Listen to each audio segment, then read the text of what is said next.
আপনি যদি iPhone user হয়ে থাকেন তাহলে আজকে আপনার এমন একটা সেটিংস দেখায় দিব যে সেটিংসটা আপনার অনেক কাজে আসবে। অর্থাৎ আপনার যখন কল আসবে তখন আপনাকে মানে ফ্ল্যাশ লাইটও আপনার রিংটোনের সাথে সাথে ব্লিঙ্ক করবে।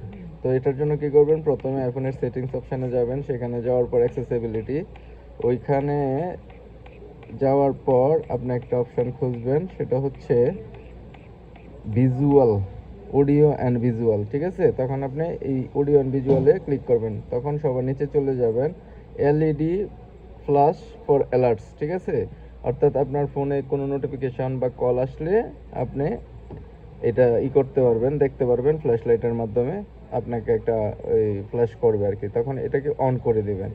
এখন যদি আপনার ফোনে কেউ কল করে বা কোনো নোটিফিকেশান আসে তখন আপনার পিছনে থাকা যে ফ্ল্যাশ লাইটটা আছে সেটা ব্লিঙ্ক করবে।